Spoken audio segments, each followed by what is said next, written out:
Hey everybody, welcome back to the Driveway Engineer. Coconut says hello. Today, I want to show you how I wire something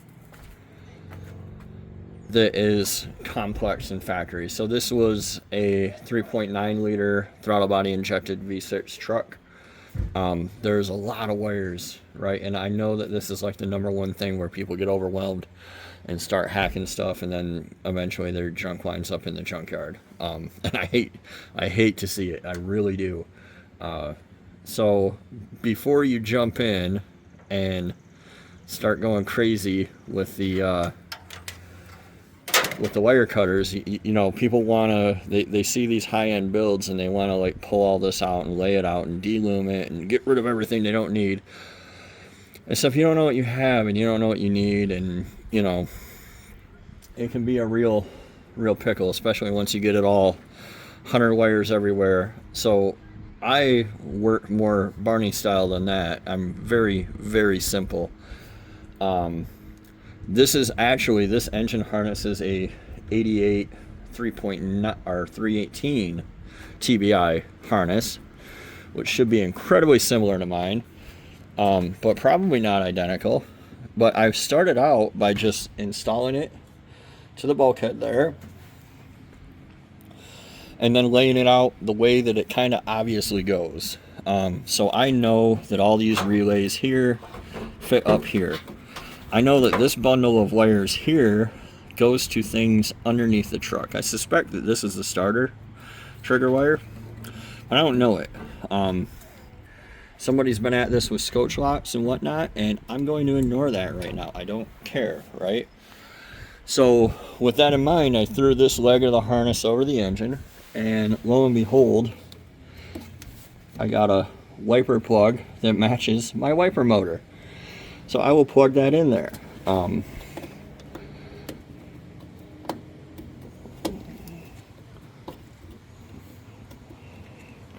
plug that in there off camera.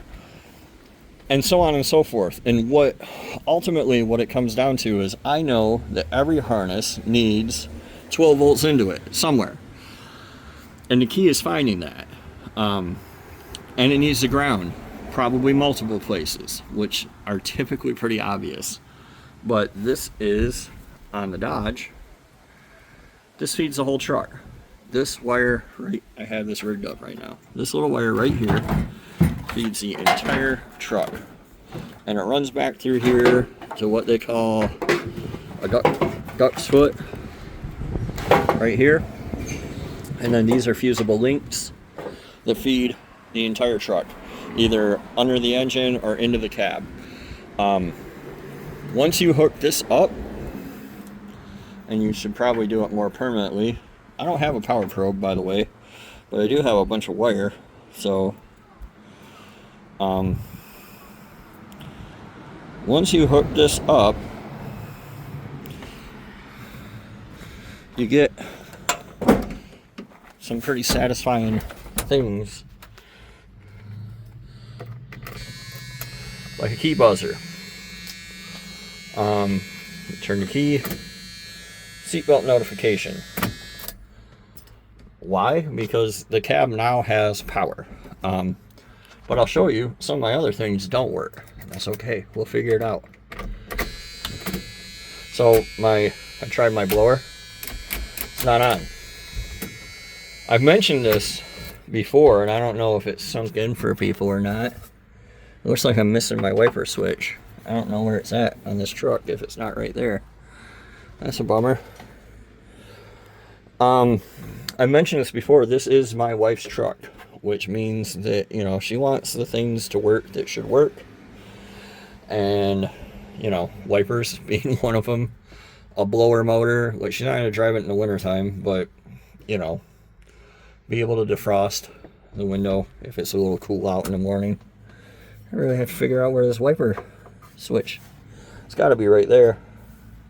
Never noticed that. Anyway, so we have power to the cab. We have power to some of the things, but not all the things. And I can show you So going through the harness, just following along, and start looking for grounds now. Here's one. This one actually belongs up here somewhere. And the battery should also be grounded to the body somewhere, but it's not.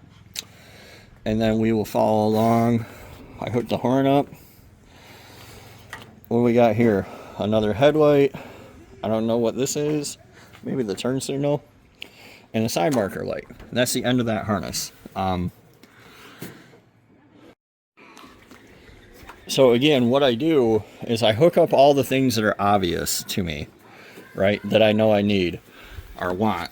I want this blower motor. This plug only fits this blower motor.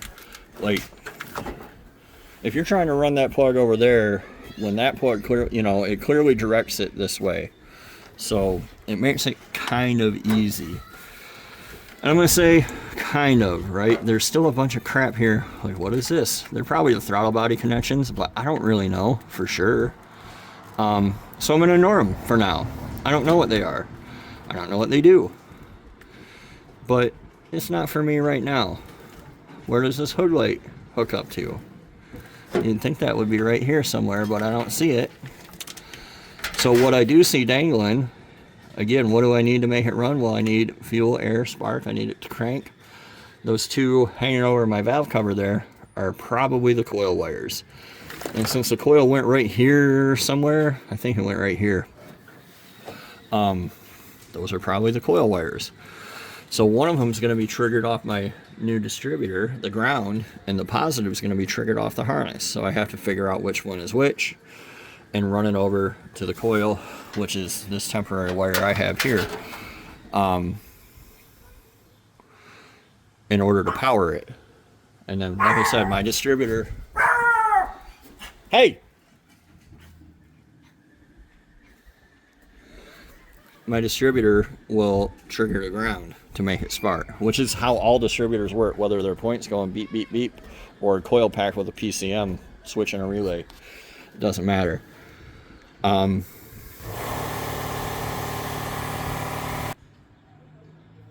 now that air compressor's done, I see I have another ground here, and I can see that it went over there. The original one's still there. What I'm going to do right now, off camera, is I'm going to... These are my wiper washer. This probably went into a T or... Oh yeah, I see it right there. It's broke. I'm going to pick this harness up, put it in the clips, which are here and here where it belongs. Probably take those heater hoses off for the moment. And it looks like there's a ground strap dangling. I think that's what that is. It sure is.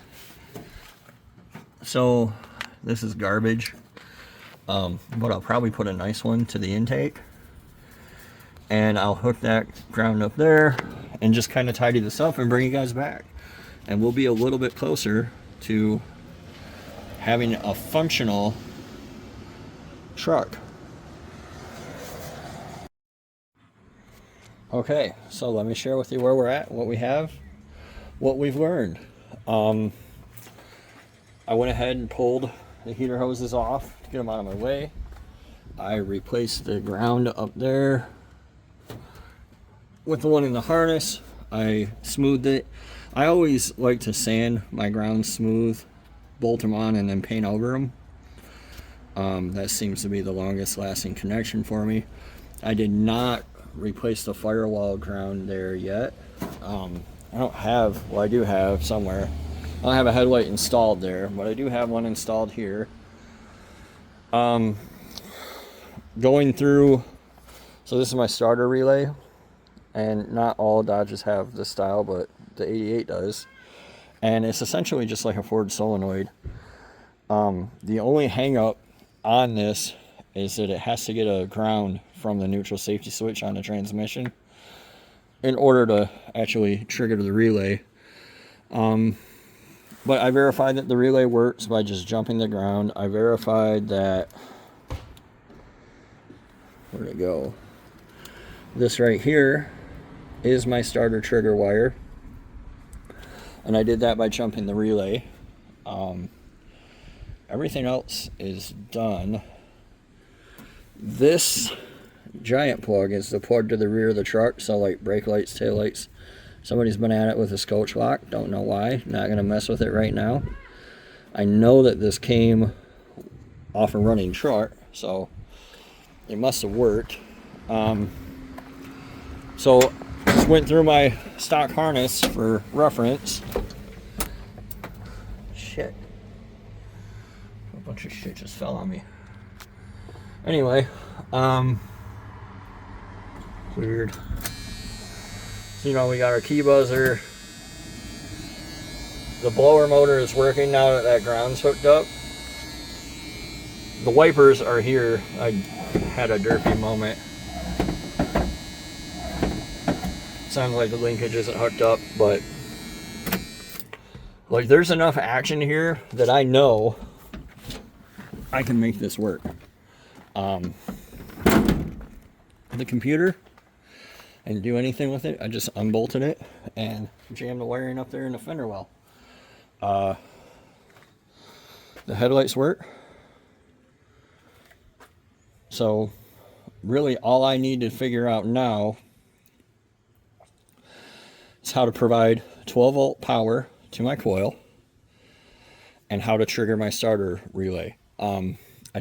So that's the starter wire that I had on it, which is just a leftover from a solar install that I did. But this is my mini starter that I have that's off like a 3.5 liter or something.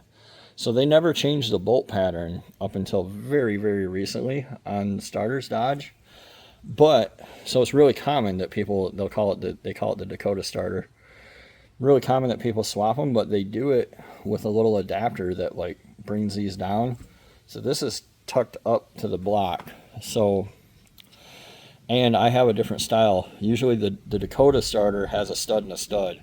I think I'm gonna try to find that style so I can bring it around, because long story short, in all my yanking things around, I ripped my trigger wire out of this and it was impossible to reach, and I don't really want to deal with that again. So yeah, great progress. And no, it doesn't quite look factory, but it will in the end. I mean, I'll be able to clean this stuff up and the necessaries will all work. So pretty excited about that. Hopefully it gives you some insight into what you need or want to do the same for your project. So thanks for watching. We'll see you next time on The Driveway Engineer.